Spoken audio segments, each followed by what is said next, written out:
Good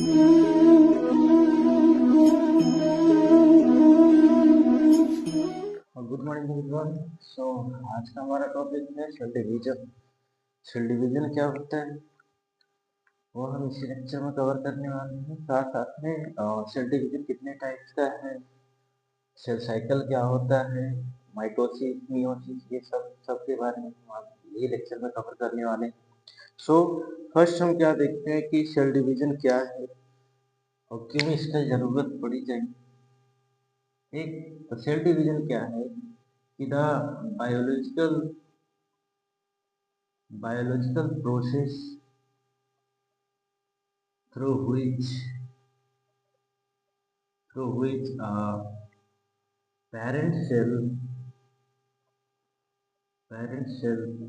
divide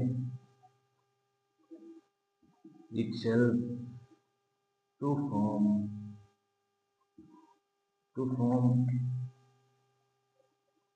two or more daughter cell। Yes, जो cell division को हम क्या बोलते हैं कि एक बायोलॉजिकल प्रोसेस है जिसमें क्या होता है कि पेरेंट सेल खुद को डिवाइड करता है और क्या फॉर्म करता है, दो या दो से ज्यादा डॉटर सेल्स फॉर्म करती है। अब पेरेंट सेल ही क्यों किया कहा गया और डॉटर सेल ही क्यों कहा गया? पेरेंट सेल मीन्स हम उस सेल को बोलते हैं जो फुल्ली मेच्योर्ड होता है। पेरेंट सेल हम उस सेल को बोलेंगे कि जो फुल्ली मेच्योर्ड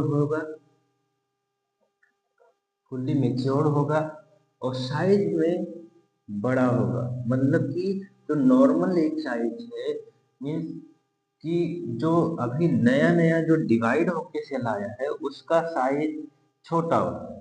ये और पेरेंट सेल का अगर बात करें तो पेरेंट सेल में साइज जो है वो इंक्रीज रहता है।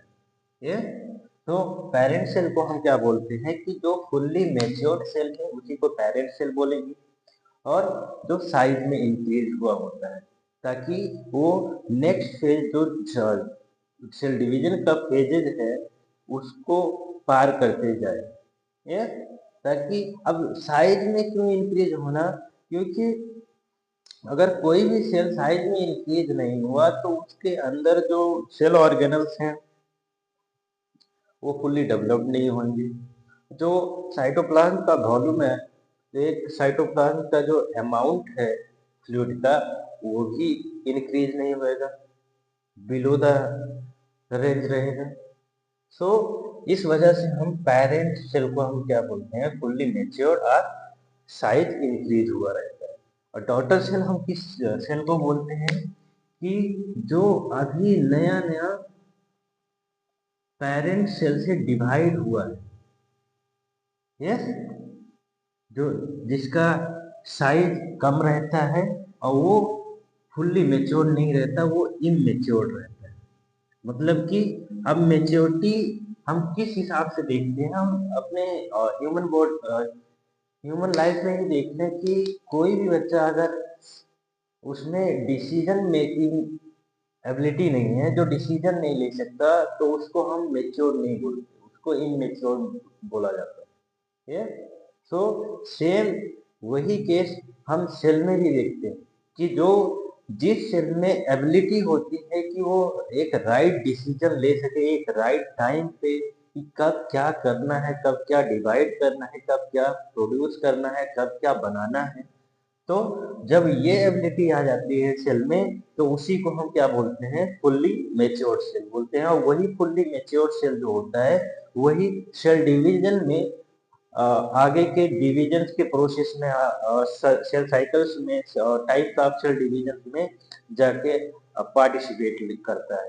यस, मतलब कि उसी सेल का डिवीजन शुरू होता है। सो कंफ्यूज मत रहना कि पेरेंट सेल क्या है, एनिमल सेल डॉटर सेल क्या है। पेरेंट सेल मीन हम उसको उस सेल को बोलेंगे जो फुल्ली मेच्योर्ड होएगा और साइज में इंक्रीज रहेगा। और डॉटर सेल हम उस सेल को बोलेंगे कि जो इमेच्योर्ड है, साइज में थोड़ा कम है मतलब कि अभी नया नया उसका डिवीजन हुआ है, तो वो साइज में थोड़ा छोटा होएगा और साथ साथ इमेच्योर होएगा, मतलब कि उसमें डिसीजन मेकिंग एबिलिटी नहीं है। ये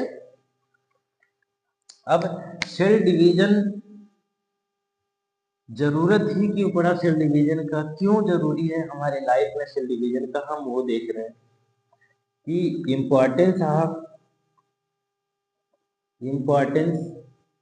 ऑफ सेल डिवीजन कि एक मनुष्य जीवन में सेल डिवीजन का क्या भूमिका है, क्या महत्व है।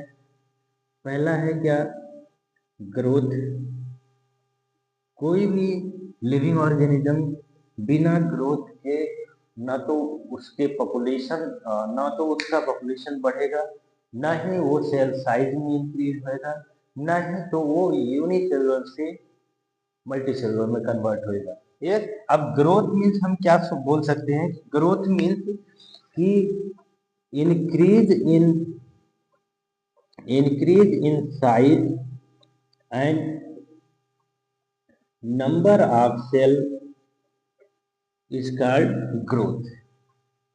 और किस तरह से हम ग्रोथ को डिफाइन कर सकते हैं कि ग्रोथ मीन्स इन, ग्रोथ का तो एक्चुअल डेफिनेशन कुछ अलग है, बट हम यहाँ सेल डिवीजन के केस में क्या समझ रहे हैं कि सेल डिवीजन के केस में हम ग्रोथ को दूसरी तरीके से डिफाइन कर रहे हैं कि किसको हम ग्रोथ बोलते हैं सेल डिवीजन में।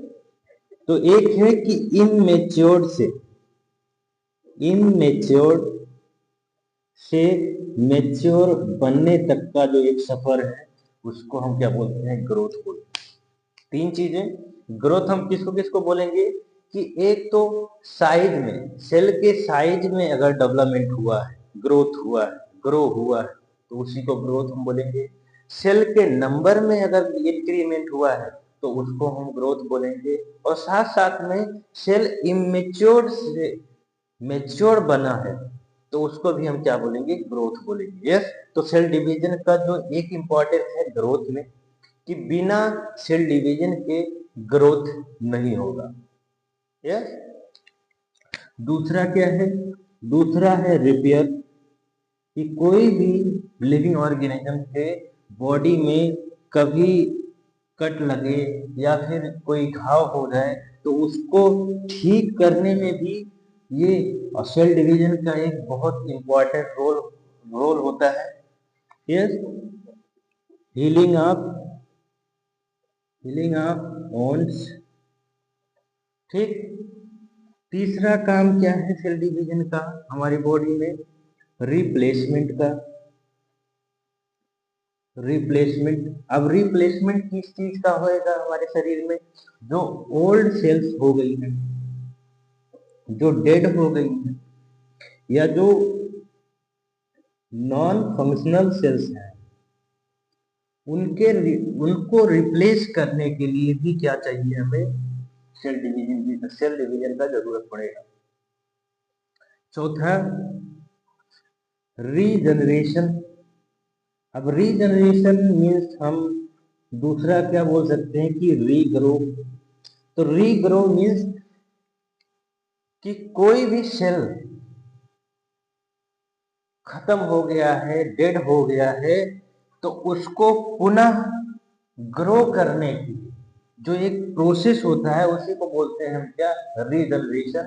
और रीजनरेशन किससे होता है, जब सेल डिवाइड करता है। अगर सेल डिवाइड ना करे तो नई सेल बनेंगी नहीं। यस, तो रीजनरेशन में भी एक बहुत इंपॉर्टेंट रोल प्ले करता है cell division. Regrow of lost tissues और सेल्स। यस, पांचवें नंबर में जो सबसे इंपॉर्टेंट अभी तक के चार पॉइंट्स में सबसे इंपॉर्टेंट है, जेनेटिक कंटिन्यूटी। जेनेटिक कंटिन्यूटी, अब जेनेटिक कंटिन्यूटी मीन्स कि हमने एनिमल सेल में न्यूक्लियस पढ़ा था। न्यूक्लियस में क्या होता है, डीएनए मटेरियल होता है। डीएनए होता है जो क्या करता है कि पेरेंट के कैरेक्टर को कि पेरेंट का कैसा बिहेवियर है, कैसा जीन है, वो सब कैरी करने वाला कौन? डीएनए। और डीएनए ट्रांसफर कब होता है? जब सेल डिवीजन होता है, during S phase of cell division, वहां पे डीएनए रेप्लिकेट होता है। ये हम आगे के लेक्चर्स में पढ़ेंगे। ठीक, तो जस्ट ओवरव्यू है ये कि जेनेटिक कंटिन्यूटी के लिए कि जो ट्रांसमिशन होएगा, डीएनए का, वो किसकी मदद से होएगा? डीएनए रेप्लिकेशन का मीन्स कि जो पेरेंट का कैरेक्टर है, मम्मी पापा का जो कैरेक्टर है, बिहेवियर है, जीन्स है, वो अपने बच्चों में जो ट्रांसफर होता है उसी को हम बोलते हैं ट्रांसमिशन ऑफ डीएनए और जेनेटिक मटेरियल। जो किसकी मदद से होता है? डीएनए की मदद से होता है।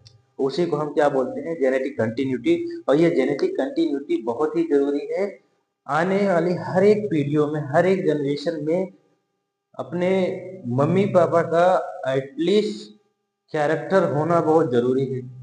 ठीक, तो हमने ग्रोथ भी पढ़ा कि ग्रोथ में कैसे सेल डिवीजन हेल्प कर रहा है, कैसे जरूरत है, रिपेयर में क्या है, रिप्लेसमेंट में क्या है, रीजनरेशन में क्या है, जेनेटिक कंटिन्यूटी में क्या है। यस, सो अब हम सेल डिवीजन के टाइप में जाएंगे। कितने टाइप का सेल डिवीजन होता है? Cell division, total types of cell division, total cell division कितने प्रकार की हैं? तो टोटल 3 प्रकार की हैं। एक एमाइटोसिस सेल डिवीजन, दूसरा mitosis cell division,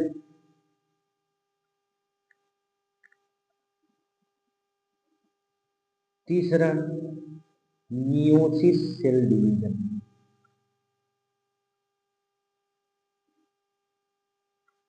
amitosis cell division means कि हमने जब वो साइंटिस्ट के बारे में हम पढ़ रहे थे, तो एक साइंटिस्ट थे रॉबर्ट डीमैक।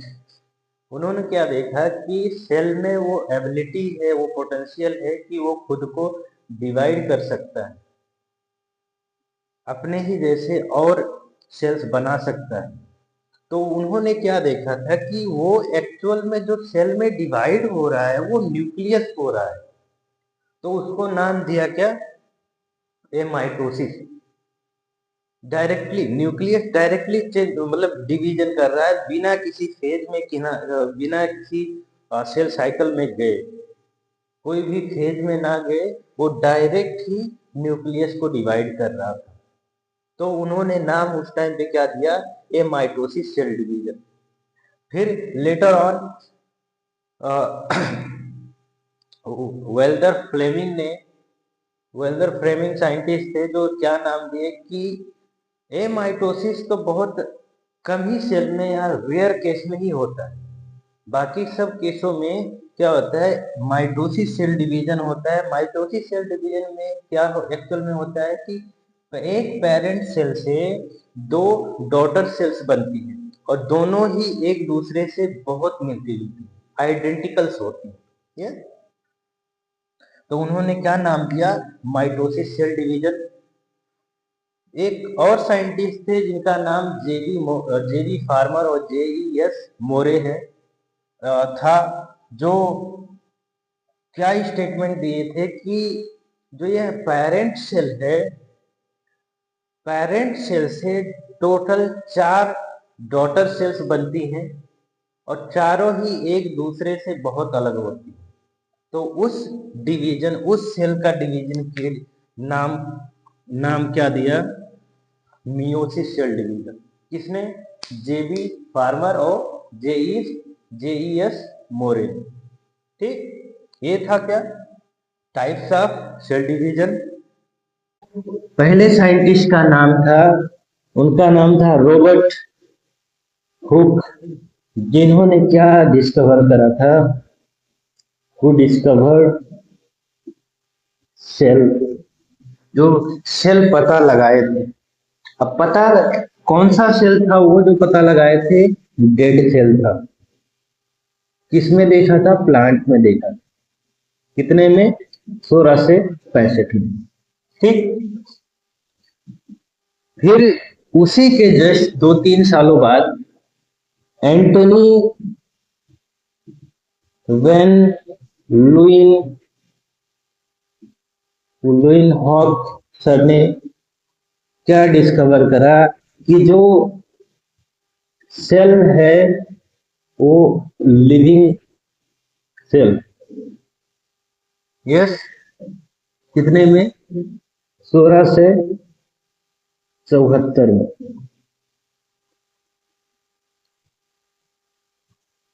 16 से 74। यस। तीसरे एक और साइंटिस्ट थे जिनका नाम था रॉबर्ट ना लिख के रूडोल्फ थे। रूडोल्फ।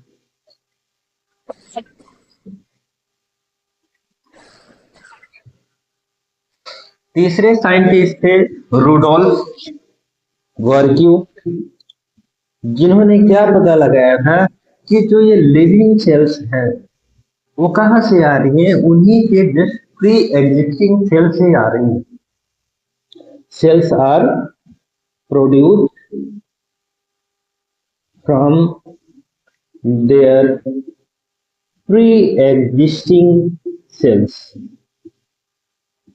उन्हीं के जैसी सेल्स से होके आ रही है। चौथे साइंटिस्ट कौन थे? चौथे साइंटिस्ट थे रॉबर्ट ब्राउन, जिन्होंने क्या देखा कि जो ये लिविंग सेल्स हैं जो अपने ही जैसे सेल से बन के आ रहे हैं, तो उनके अंदर क्या होता है? ट्रू न्यूक्लियस होता है। ट्रू न्यूक्लियस मीन्स कि the nucleus which are membrane, the nucleus which are membrane bounded, membrane bounded, जो मेम्ब्रेन से ढका हुआ होता है, कवर्ड हुआ होता है, उसी को हम क्या बोलते हैं? True nucleus. एक और साइंटिस्ट थे जिनका नाम था क्या? रॉबर्ट रीमैक, जिन्होंने क्या पता लगाया था कि यही जो लिविंग सेल्स है इसमें वो पोटेंशियल, वो एबिलिटी है जो खुद को डिवाइड करता है और 2 या 2 से ज्यादा डॉटर सेल्स बनाते हैं। ये क्या है? पोटेंशियल है, potential to divide into daughter cells. और इन्होंने क्या देखा था कि जो पोटेंशियल है, जब डिवाइड करने की क्षमता है उस सेल में, तो उस सेल को क्या नाम दिया? उस टॉपिक को क्या नाम दिया? Cell division. कि सेल खुद को डिवाइड कर रहा है। और एक्चुअल में वहां पे डिवीजन किस चीज की हो रही थी? न्यूक्लियस की। तो उन्होंने क्या नाम दिया कि ए माइटोसिस सेल डिवीजन।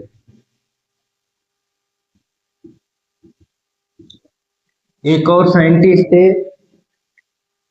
जिनका नाम वेल्डर फ्लेमिंग है। वेल्डर फ्लेमिंग ने क्या की देखा कि जो सेल खाली न्यूक्लियस को डिवाइड नहीं कर रही है, न्यूक्लियस को तो डिवाइड कर रही है, साथ साथ में जो और बाकी सेल ऑर्गेनल्स हैं वो भी डिवाइड करके टोटल कितनी डॉटर सेल्स बना रही हैं? 2 डॉटर सेल्स बना रही हैं। ये मतलब पेरेंट सेल से जो सेल्स डिवाइड हो रही हैं वो 2 डॉटर सेल्स बना रही हैं, और दोनों ही डॉटर सेल्स एक आपस में आइडेंटिकली सेम। यस। एक और साइंटिस्ट है जिनका नाम जेवी फार्मर एंड JES मोरे,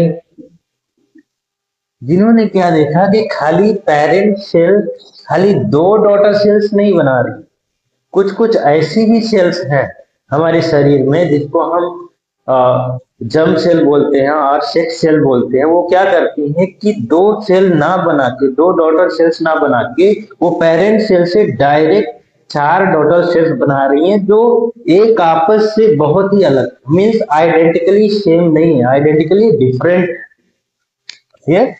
कि पेरेंट सेल से क्या बना रही हैं, चार डॉटर सेल्स बना रही हैं, which are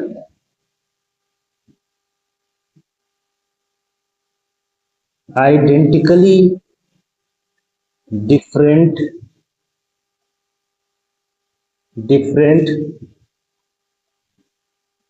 from each other।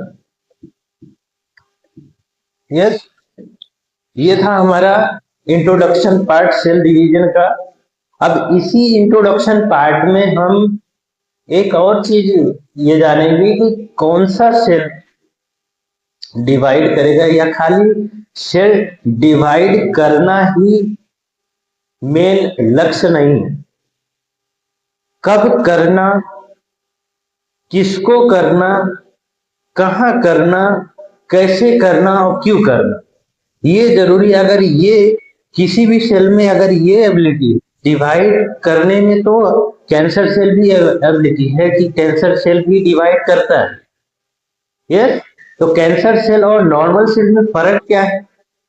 Normal cell में ये पोटेंशियल है, ये एबिलिटी है कि वो कब डिवाइड करेगा, किस टाइम पे डिवाइड करेगा, क्या डिवाइड करेगा, कैसे डिवाइड करेगा और क्यों डिवाइड करेगा, ये उसको पता रहता है। यस, और जहां कैंसर सेल की बात करें तो वो अनकंट्रोलेबली नहीं, वो ग्रो करती रहती है, डिवाइड करती रहती है बिना किसी रिस्ट्रिक्शन। यस, तो नॉर्मल सेल डिवीजन में और कैंसर सेल डिवीजन में यही एक फर्क है। यस, कि जो नॉर्मल सेल्स होती हैं वो, उन्हें पता है कि खाली डिवीजन करना ही लाइफ को कंटिन्यू करना नहीं है, कैसे करना है, कब करना है, कौन सी चीजें डिवाइड करनी है और कब कब करना है, क्यों करना है। अगर ये उस सेल को पता है तो वो एक लाइफ को कंटिन्यू करा सकती है। यस, सो आज के लेक्चर में इंट्रोडक्शन पार्ट जस्ट ही था। अब हम अपना टॉपिक, दूसरा टॉपिक, हम जो मेन पॉइंट हम अपना बोल रहे थे कि सबसे इंपॉर्टेंट टॉपिक जो इस सेल डिवीजन में है वो है सेल साइकिल। अब सेल साइकिल क्यों जरूरी है? क्योंकि पहला नंबर कि सेल डिवीजन में जो सेल साइकिल होता है, सेल अपना 90 से लेके 95% जो उसका लाइफ स्पेन है वो सेल साइकिल में स्पेंड करता है। खाली 10% का जो लाइफ स्पेन होता है सेल का, वो माइटोटिक सेल डिवीजन में जाता है, और बाकी सारा चीज, जितना भी प्रिपरेशन है, जितना ग्रोथ है, जितना डेवलपमेंट है, जितना प्रोटीन सिंथेसिस, एंजाइम सिंथेसिस है, डीएनए रेप्लिकेशन है, सारी चीजें सेल साइकिल के अंडर होंगी। ये मीन्स हम ये बोल सकते हैं कि cell cycle is the heart of cell division. If there were no cell cycle, there will be not be cell division। Yes, so हमारा नेक्स्ट टॉपिक है सेल साइकिल।